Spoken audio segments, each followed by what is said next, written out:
Are you in your dark feminine or your light feminine? Maybe you have no idea. Let's find out more through this episode. Are you sick of wearing the pants in your relationship?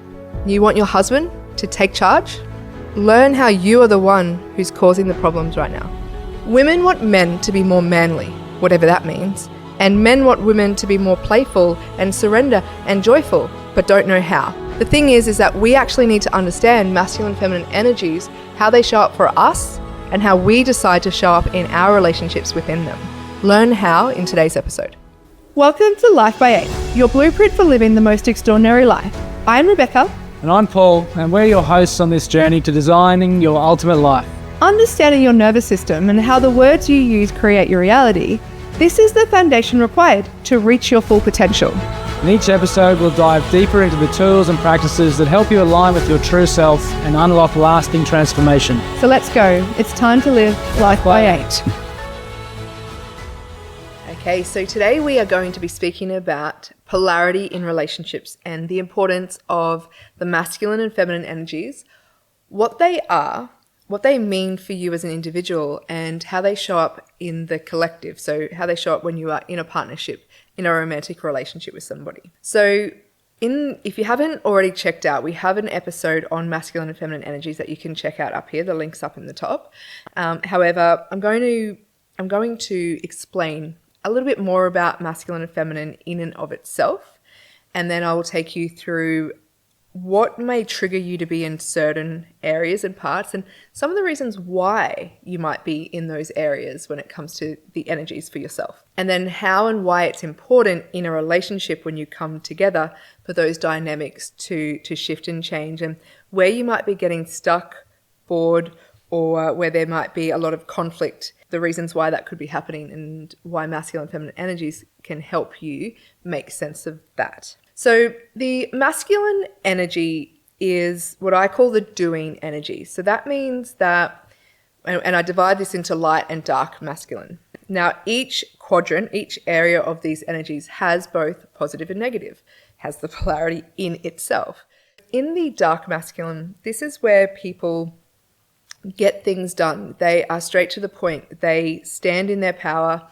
They almost run over people to get the things that they want. This can, in the negative side of this energy, this can be seen as dominating, to have power over others.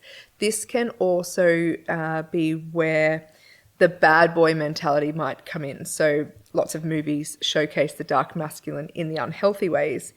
When we go into today's episode even more, you'll start to see how or why those attract when we talk about the light feminine and the dark masculine, and how that can become what we would call toxic. Then you've got the light masculine, and I refer to like Ross from Friends, if any of you have ever watched Friends.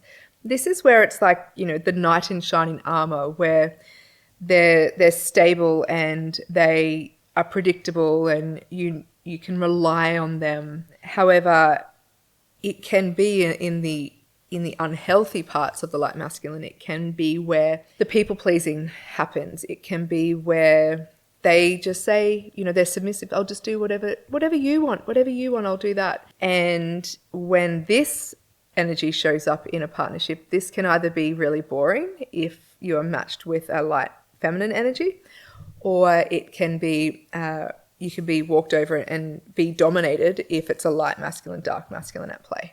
Then we've got on the other side, we've got the light feminine and the dark feminine. So in the dark feminine, this is where creation occurs. This is creativity. This is where people can, women and men, whoever's in this energy, can come up with ideas. They can problem solve. They can work out and utilize the different people around them to get these things that they want. On the negative side of that energy, this is where manipulation can occur, where women can become the seductress outside of the healthy parts of sexuality and seductive. This is where they're using their sexuality to manipulate somebody to get what they want. So they might withhold sex, or they may flirt with people who, you know, is against their values, but it's to get something that they want.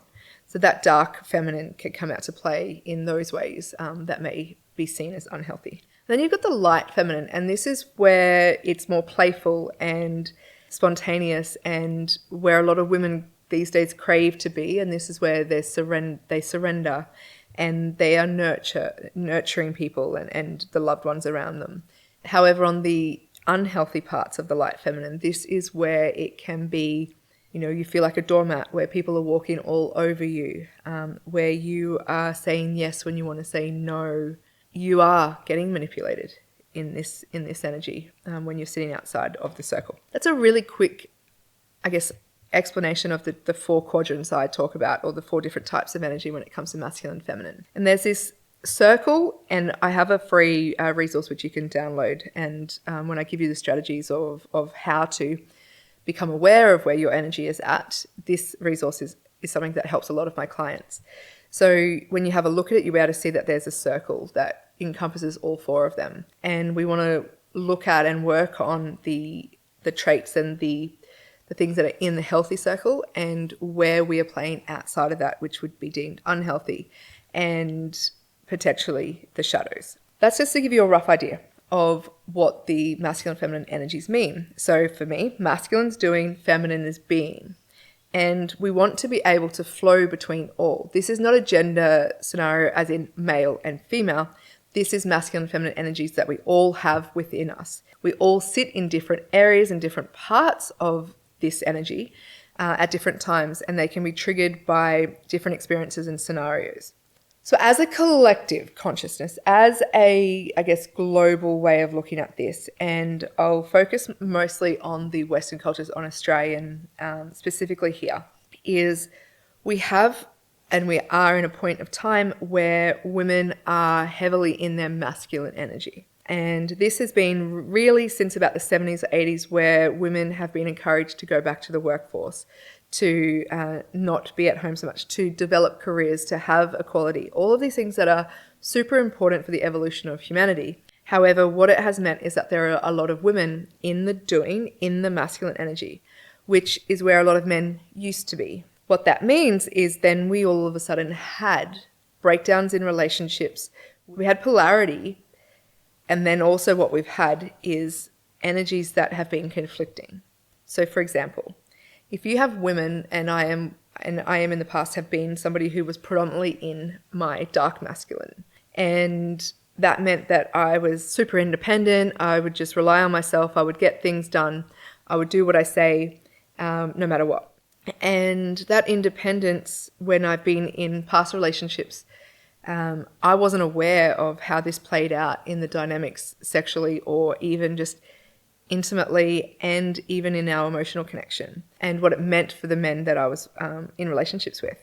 Being married and with Paul for sort of over 16 years now, it's been something that over the last couple of years we've become aware of what masculine and feminine energy is, what it means for each of us, and the journey has been a long period of time and is ongoing. And what I've realized is that what I actually craved was to be able to surrender, was to be able to be taken as such when it comes to intimacy, or from the feminine perspective of being led. I was tired of being independent, of doing all the things. And this was my own doing. This was a protection that obviously served me up until, recent years. However, it's something that I believe that if more people are aware of it before they're in a relationship, or when they are in a new relationship, how to look for it and how to notice it and be aware of it in themselves. When I talk about the fact that most women, including myself, were in our dark masculine, it meant that men couldn't go there. So, for instance, if we have the 4 quadrants, we have light feminine, light masculine, dark feminine, dark masculine.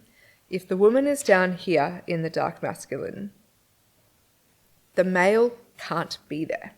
So what occurred was many men would go to the light masculine, which has no real attraction. So when we're talking about polarity, we're talking about that attraction, that pull towards each other, a strong dynamic. Or they would go down into the dark feminine, which also had no polarity. what could happen is that the male in that relationship, or the other partner in the relationship, goes into the light feminine, which creates polarity, yes.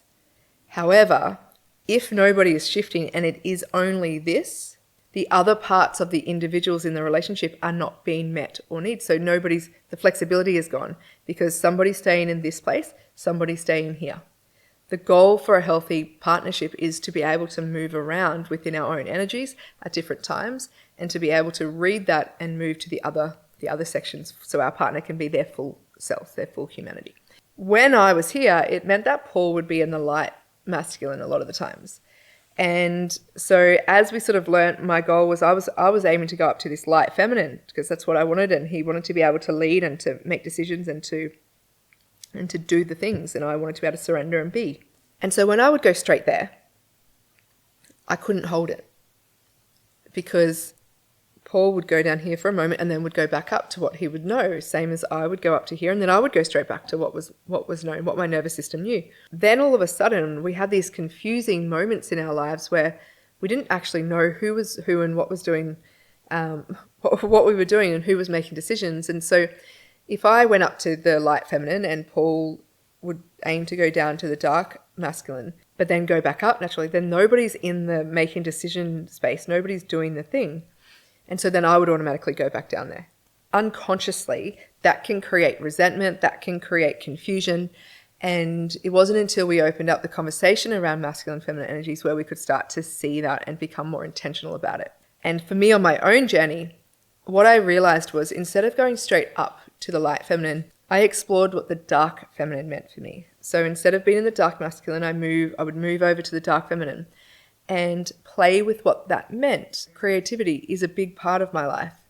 And I noticed this dark feminine come out in me in 2022 when I did my first ever art show, and I was being creative more. So I was painting more, I was in flow more, and I was more open to exploring what sex or intimacy meant for me. Being in a safe relationship that I feel that I'm in, I could start to play with that seductiveness without crossing that line into manipulation. And so playing in the dark feminine allowed me to then transition into playing with the light feminine instead of expecting myself to be able to go straight there. So it was a way to transition my nervous system to explore something that was closer to my natural state, which then increased my capacity there. So I was able to go between the dark masculine and the dark feminine quite well. And then that allowed my nervous system to play with. And this is where I currently am in my life, where I'm playing more with the light feminine. The goal here is to be able to understand masculine and feminine energies for yourself and know that this is a process over time. So you can intellectualize the knowledge and be like, oh, I know which traits are where. But until you become aware of yourself and where you are and what happens for you, which puts you into each area, that you can actually change so that you can actually become that, I guess, proactive and aware to be able to create that balance and respect for yourself and respect for the other person in the relationship. So when I've been doing that, it means that I've also got to have conversations with my partner, with Paul in this scenario, so that he can understand what I'm aiming to do, what I'm playing with, so that it's not unspoken, so it's not confusing. And so communication becomes really, really important when we talk about polarity and we talk about these energies in a relationship. It can feel awkward, it can feel unnatural, it can feel like, why do I have to, why can't they just see? The thing is that if we are projecting out to our partner that they should just get it, they should just understand what we're trying to do, but we haven't communicated it, then you're putting a lot of pressure on them to understand something that you're still learning yourself.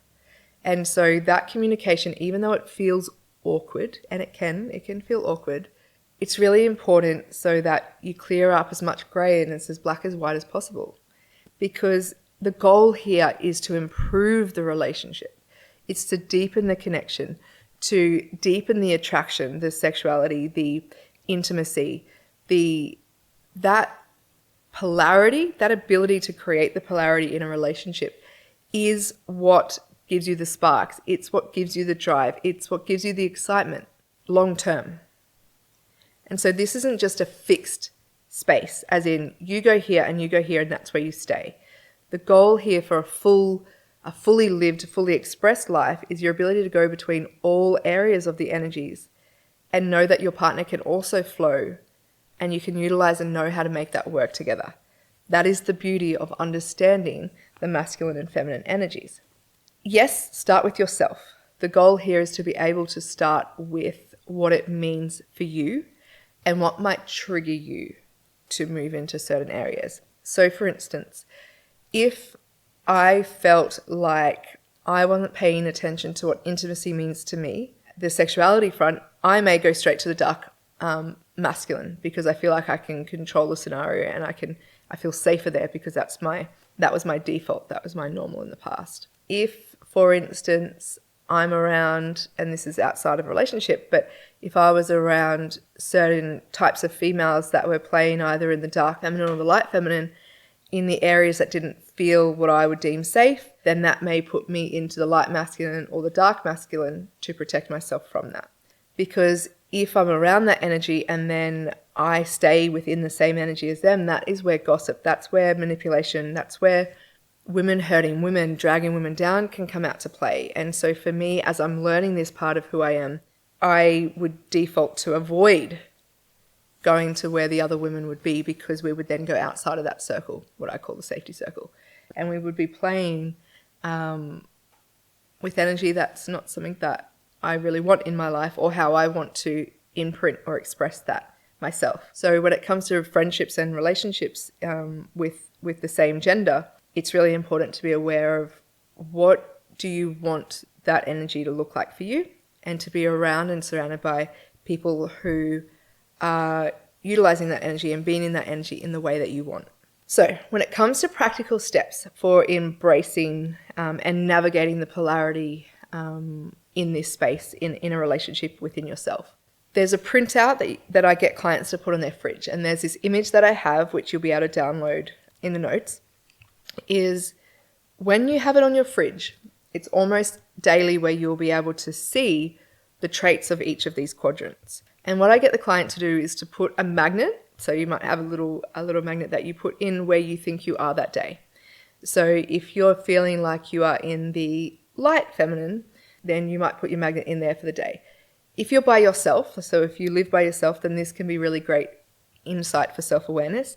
But if you are in a partnership, this can be really powerful for the other partner to know where you are, because then they may have a magnet or an object that they put in the quadrant they are in, and then you can start to understand or navigate why whatever's happening for you both in that time is happening, and what might need to change for you to be able to get that polarity, to get that tension, to get that that spark in whatever way and in whatever area of your life you need it. That is one strategy and step that I get a number of clients to do, especially couples that I work with. And then when you have that self-awareness, because you're seeing it in front of you, you can start to recognize when you are in what energy. And this is where powerful transformation happens, because you become self-aware of where you are and how you're showing up.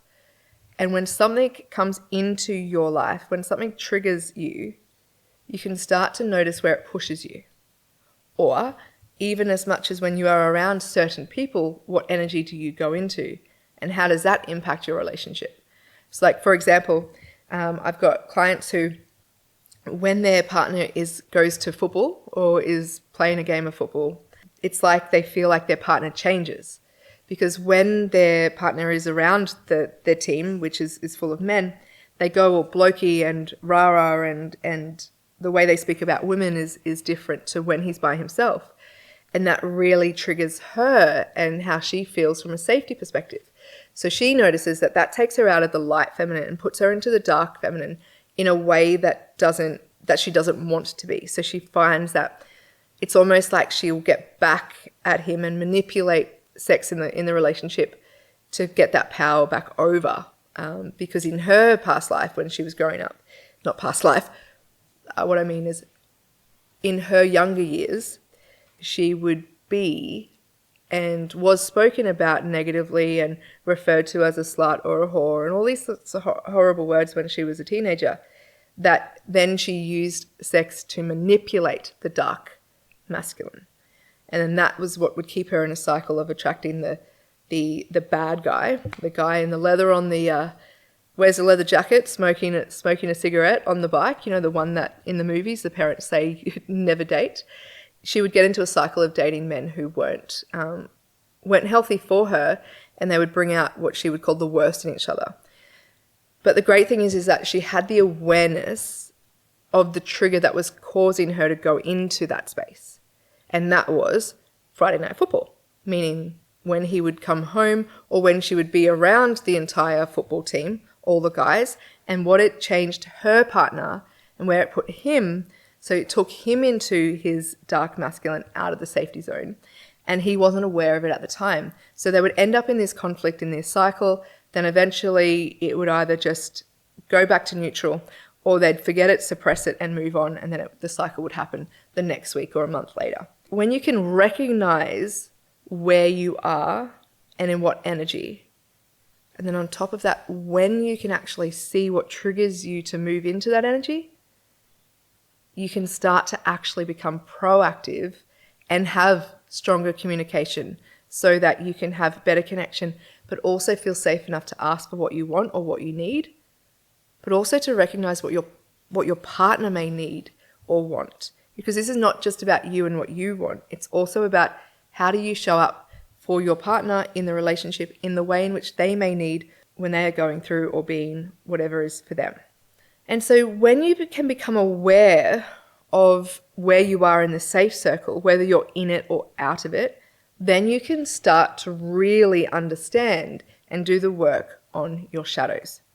So you may or may not have heard of what shadow work is. Basically what shadow work is, it's the stuff that we hide, consciously or unconsciously. It's the things that we don't want people to know about ourselves, or that we don't even want to face about ourselves. And so when in this diagram that you can get access to, you have this safe circle of this is the healthy way of showing up in these energies. Then outside of that is, you're playing in the shadows. These are the ways or the traits or the things that are unhealthy or toxic or you don't want to be like that. And when you can actually identify the difference between what's safe for you and what's not, you can start to do the work on addressing those shadows. And the way you can do the work is on those patterns, on those shadows, is to journal on them. So you can just write specifically, or there are prompts in which you can access online, and I'm pretty sure we have a resource for these as well, is where you can get asked a question and then you respond or journal answering that question. And what it does is starts to bring to your conscious awareness the reasons why you might be showing up that way or what's going on. And so they can be really great strategies and tools to utilize to access your entire being, all of your energies, because the goal here is for full authentic expression, to fully show up and be completely who you are. And this is the work that gets you to that, because the thing is if I only showed up in the dark masculine, I miss out on so much of the depth and connection and love and color that life has to offer if I'm not able to move between the other three. And if you're only showing up in the light feminine, you're missing out on what it's like to lead, what it's like to get the things that you want, to do the things that you dream of, to be able to say what you mean and feel safe to do so. So this doing and being, it's a balance where you want to be able to flow between it individually, but also when you are in a partnership, to be able to flow in it together. Because the ultimate, one of the biggest decisions you're going to make in your life is who your partner is and how you allow each other to be who you are. And so if that's one of the biggest drivers to success in life, then understanding how to be what the other person needs you to be when they need you to be it, but also that they can do the same, you fundamentally shift the quality of your life, because your partner is going to impact the quality that you have in your day to day.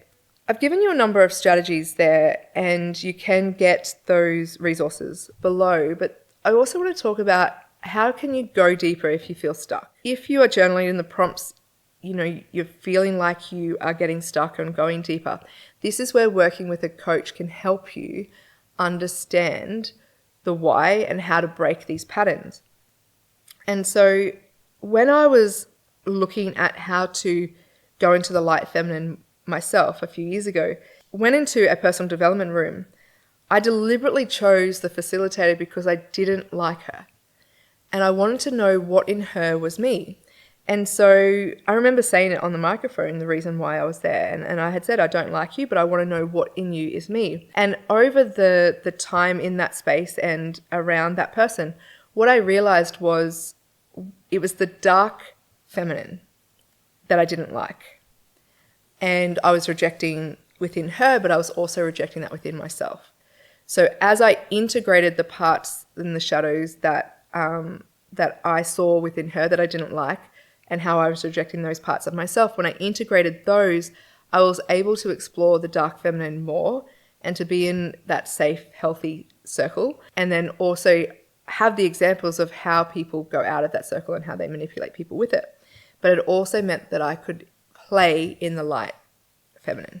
I hired, after that experience, what I did was hired a coach for our team who was in the dark masculine.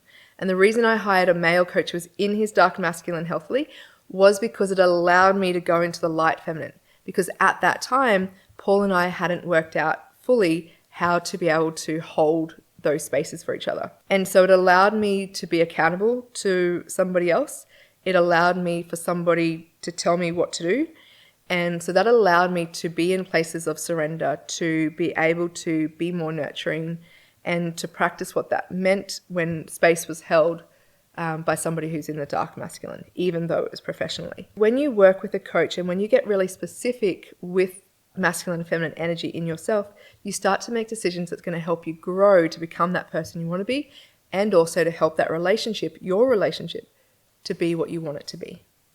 Because the thing is that when you are in a partnership, learning how to communicate where you are and what's happening for each of you can actually be really daunting. However, when you actually learn the skills, it becomes empowering, it becomes healing, and you will feel the shift about how both of you feel in the relationship. I want to have a disclaimer on this, on the fact that it is clunky. If you expect your relationship as you go through this healing, so some people will be like, I can't do my healing whilst I'm in a relationship. As much as in certain experiences, that's correct.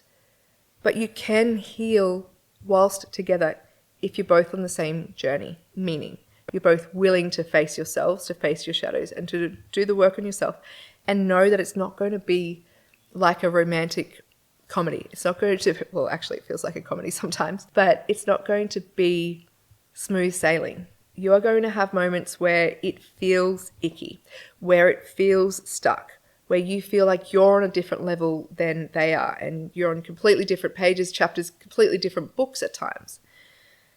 But the thing is if you hold that vision true, meaning you're both willing to know that that's likely what's going to happen, is that it's going to be clunky on the journey, then you have the ability to shift everything. Because you will have moments where the clunkiness is there, but then you'll already have some experiences of where you're in flow and it feels beautiful. But it starts with you. It starts with you taking responsibility and not blaming your partner. Because the easiest thing to do is to blame everything that's wrong in your partnership on your partner, and to not take any of that responsibility yourself. But in a relationship, it's not about 50-50. It's about 100 and 100. It's about showing up 100% of who you are, and your partner willing to do the same. And then when you can flow, that 100 becomes, when you need it, the other person can see it, and it's 80-20, and it's 30-70, and it flows because you're both showing up in your energy 100%. And when you have that understanding, that is where the empowerment truly comes. And that is where things like stronger emotional connection, deeper intimacy and sexuality occurs, safety in sexuality, the ability to experiment, to explore, and I don't just mean that sexually, I mean that in regards to the depth of certain emotions, or to follow each other's dreams, or to build out a life deeper than you ever thought possible. That's only possible if you're willing to go through this.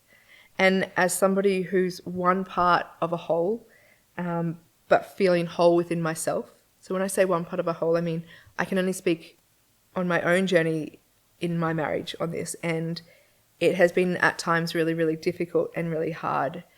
And also, even on reflection of those difficult and hard moments, it has been some of the most fulfilling moments of my life, because I have been able to be shown who I am and to being able to be pushed beyond what my own limitations are.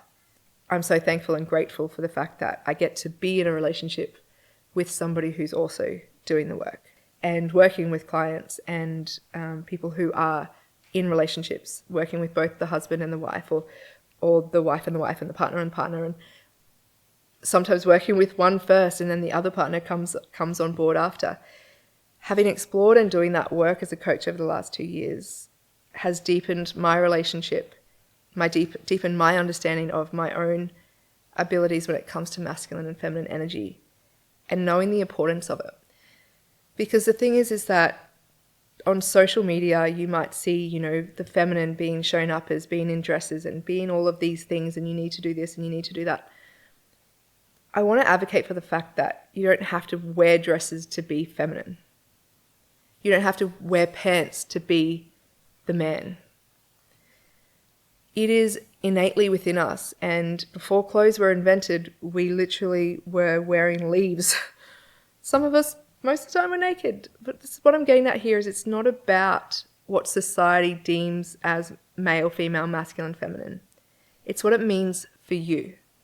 And the whole point of this episode, the whole point of this, is to be able to make sense and become aware of what it means for you, not what anybody else says it needs to mean. Working with me, I wouldn't be saying to you, you should wear dresses, you should do this. I've had coaches where I've done that, and it's been a great experiment. But I remember one mentor many years ago, Tracy Mathers, who, a brilliant human being who owned a number of shoe stores. And she said to me once, she said, "Why do you not wear makeup?" And this was about 12 or 13 years ago. And I remember saying to her, "Oh, because I can't be bothered." And she goes, "No, really, why don't you wear makeup? Like, think about it." And so I sat with it between sessions, and do you know what profoundly we got to the fact that I wasn't wearing makeup because I felt like I was protecting myself from being seen as pretty or from being judged by women, but predominantly to be safe from men sexually. Because if I didn't look pretty, if I didn't look a certain way, if I was a size 12 or 14, I wasn't the skinniest, prettiest in the room. If I wasn't wearing makeup, I wasn't bringing attention to myself. All of these things, unconsciously I was doing it to protect myself from being raped, from being abused again. That one question unfolded a massive journey that continues today. And that's the power of having a mentor and a coach who's willing to ask you the questions that you may be dismissing because they're uncomfortable. And so the uncomfortable question I ask you is, if you are in a relationship, what responsibility are you not taking? That's yours to take. What do you know that you're pretending not to know? Because it's there. But the healing only starts when you're willing to see it. And sometimes having a coach or mentor helps you to see things that you're refusing to see. But it's time to start taking that responsibility. And if you're not in a relationship and you're wondering why they keep breaking down, why you keep going into a relationship and getting hurt, all of those sort of things, where are you the common denominator? Meaning, all of these relationships are not working. The only thing that's the same is you're the one that's in them. And so what is the responsibility you need to take in your own healing so that you can change the pattern of the type of relationships you're attracting or putting yourself in? Because they're all choices. And so what are you choosing not to see? Because masculine and feminine energies, it sounds silly to some. It sounds too simple. It's been over commercialized, yes. This whole dressing like this and wearing pants and all of these sort of things have made it almost tokenistic. But everything is energy. And so when you can understand masculine and feminine energy within yourself, everything changes, because it's just that. Everything is energy. And so where are you using yours? Thank you so much for being here for today's episode. The resources are available below. And if you've got any questions, as always, please send me a DM. And I would like to hear what you have to say about this episode. Talk to you soon.